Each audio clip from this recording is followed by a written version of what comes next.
বুধবার ২৬শে নির্বাচনের দ্বিতীয় দফা এবং শেষ পর্যায়ের ভোট, তার আগে এটাই শেষ রবিবার। আর রবিবার বিজেপি রাজ্য সভাপতি চষে বেড়ালেন গোটা কলকাতা এবং সেই সঙ্গে হাওড়া। এই মুহূর্তে হাওড়ায় তিনি প্রচার অভিযান করছেন। শ্রমিকরা, একটা কথা বলি যে অনেক দিন ধরে বা টানা ১-১.৫ মাস ধরে আপনারা প্রচার করছেন, কিন্তু প্রথম দফার ভোট যখন যেদিন হলো তার আগের যে রেসপন্স পেয়েছেন মানুষের আর প্রথম দফার পরের ভোটের মধ্যে ওদের মানুষের ভোটারের প্রতিক্রিয়ার কোনো পরিবর্তন দেখছেন? দেখুন, প্রথম দফার ভোটের 10 দিন আগে থেকেই একটা নতুন ন্যারেটিভ তৈরি হয়ে গেছে। আমরা বলছিলাম যে 2026-এর নির্বাচন তৃণমূলের বিসর্জন, ভয় নয় বর্ষা। আমরা বলেছি পাল্টানো দরকার, চাই বিজেপি সরকার।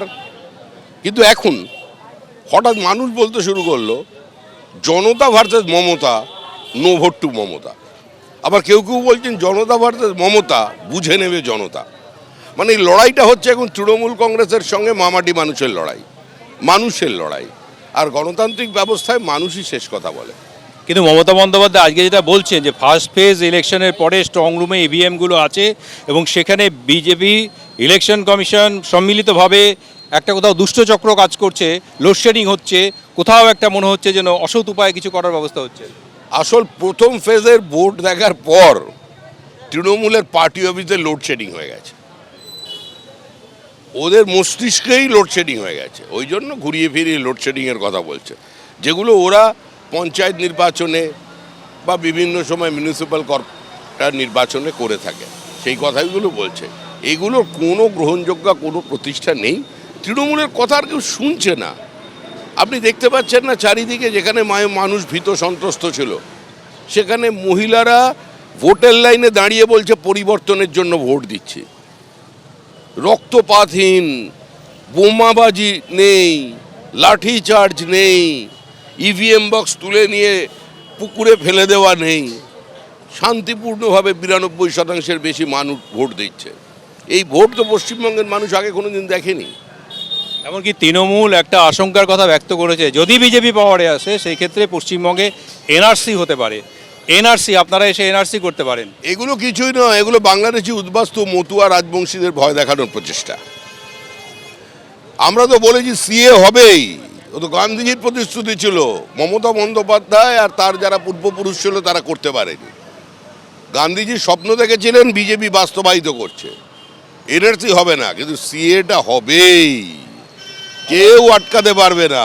এগুলো সমস্ত মানুষকে বিভ্রান্ত করবার প্রচেষ্টা, এগুলোতে আর কোনো কাজ হবে না। শ্রমিক দাদা, ভিন্ন প্রশ্ন করি, আপনি তো শক্তি চট্টোপাধ্যায়কে ভালোবাসেন, তাই শক্তি চট্টোপাধ্যায়ের একটা ছবিও আপনি উপহার দিয়েছেন প্রধানমন্ত্রীকে। আজকে দেখলাম উত্তম কুমারের ছবি উপহার দিয়েছেন। দেখুন, এর আগে প্রথম আমি প্রধানমন্ত্রীকে নির্বাচন চলাকালীন উপহার দিয়েছিলাম সমীর আইচের আঁকা সত্যজিৎ রায়ের ছবি। আমরা শিল্প সংস্কৃতিকে ফেরাতে চাই। আমরা টলিউডের যে বর্তমান চেহারা, যে দালালতন্ত্র চলেছে, যে আধিপত্যবাদ চলেছে, ছোট ছোট পরিচালকদের আজকে যেভাবে তাদের ভবিষ্যৎকে ধ্বংস করে দেয়া হচ্ছে, আমরা সেটার থেকে মুক্তি দিতে চাই। শিল্পের ওপরে শিল্পীর অধিকার, সংস্কৃতি জগতেরই মানুষ থাকবে, এটাই আমাদের বার্তা। তবে একই সঙ্গে আমরা এও বলছি যে বাঙালির একদিকে যেমন উত্তম কুমার, আরেকদিকে কিন্তু মোহনবাগান ইস্ট বেঙ্গল।